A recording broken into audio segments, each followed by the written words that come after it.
Please subscribe.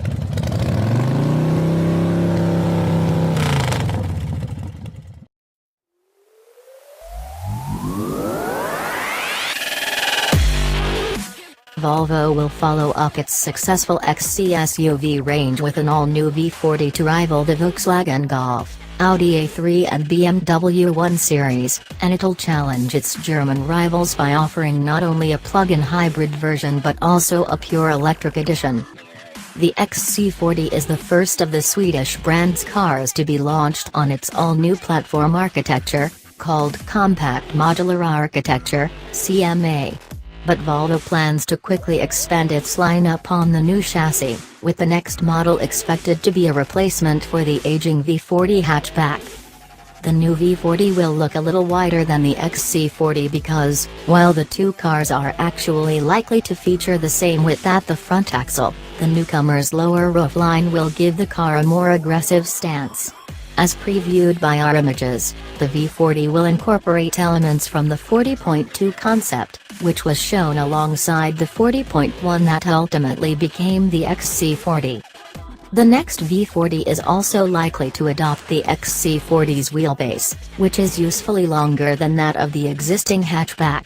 That should help the new car to deliver more room in the rear, potentially making it more spacious than the rival A3 and 1 Series. The V40 is likely to have a more dynamic feel than the comfort-oriented XC40. Volvo's head of research and development, Henrik Green, told Auto Express that CMA gives his team the flexibility to produce very different types of vehicles. CMA is a good platform to build the SUV-the XC40, but we can also build low, dynamic cars with it, he said. XC40 aims for an urban environment, giving you comfort and also the commanding view in the traffic and at junctions. But we don't have to follow this approach with other 40 series models that are coming. The V40's engine lineup will include the 4-cylinder D3 and D4 diesels, plus 3-cylinder T3 and 4-cylinder T4 and T5 petrols.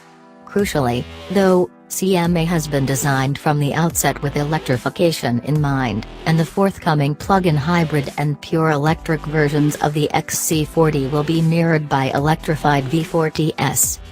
This approach could help Volvo in the premium hatchback market, mirroring Volkswagen's policy of producing a fully electric version of the Golf, while both Mercedes and BMW have opted to produce standalone EVs instead.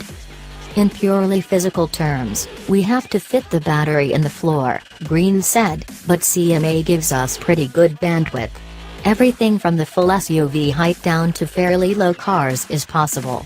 We've designed CMA from the beginning to have plug-in capability.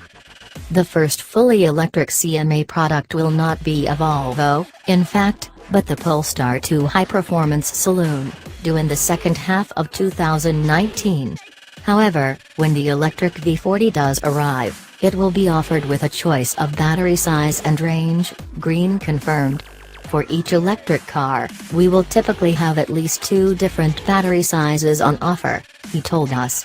The base variant will be more cost-efficient, but with a slightly limited range, and then there will be a bigger option with a higher price, but more range and more power.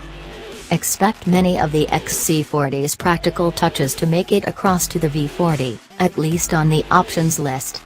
These should include the foldable boot floor, extra-large door bins, with bass speakers moved to behind the dashboard, the takeaway bag hook on the glove box, as well as drawers beneath the seats.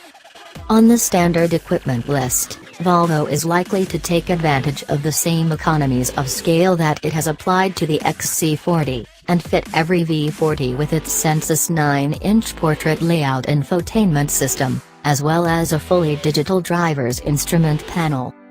Green says Volvo might consider smaller models in the future. You can probably do a smaller car with a CMA platform, Green said, but we're not actively looking at that right now. So one day we may have an SUV that's even smaller than XC40, but at the moment this is the exciting size for us.